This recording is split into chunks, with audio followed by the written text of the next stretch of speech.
लहड़ल बा जब से नजरिया देह चहनी बामन के भीतरिया देह चहनी बामन के भीतरिया हमर लहड़ल बा जब से नजरिया देह चहनी बामन के भीतरिया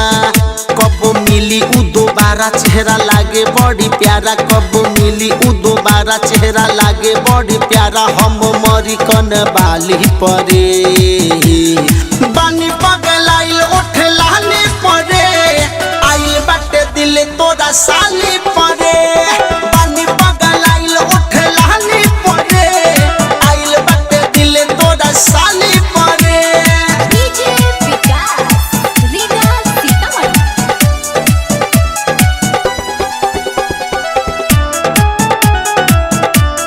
आइल बाटे दिल तोरा साली परे कसहु यार हमर सेटिंग करा द मन के हमरा तू श्रद्धा पूरा द उनके बनाई बजीवन साथी मिले जुले के पलान बना द मिले जुले के पलान बना द कसहु यार हमर सेटिंग करा द मन के हमरा तू श्रद्धा पूरा द उनके बनाई बजीवन साथी मिले जुले के पलान बना दो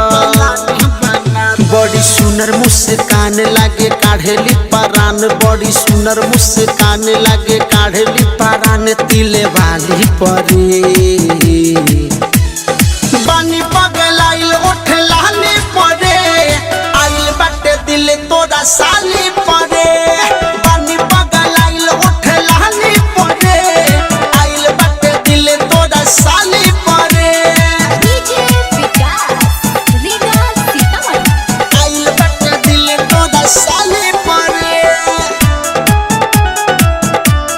आइल बाटे दिल तोरा साली परे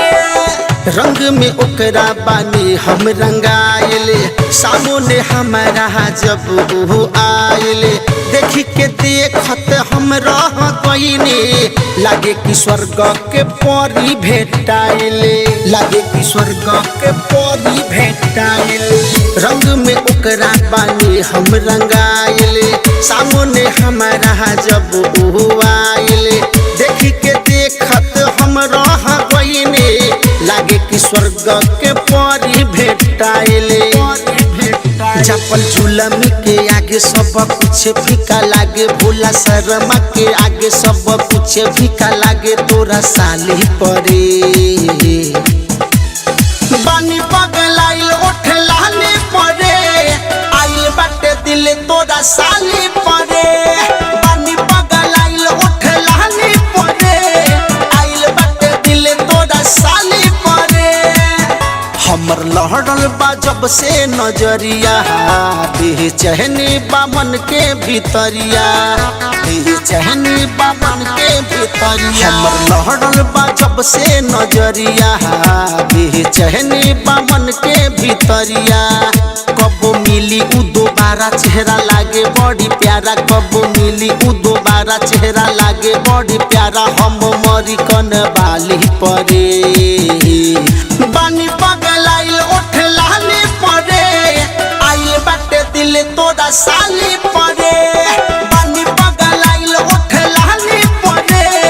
आइल बाटे दिल तोरा साली परे अलबेला रिकॉर्डिंग स्टूडियो गढ़ी में नेपाल।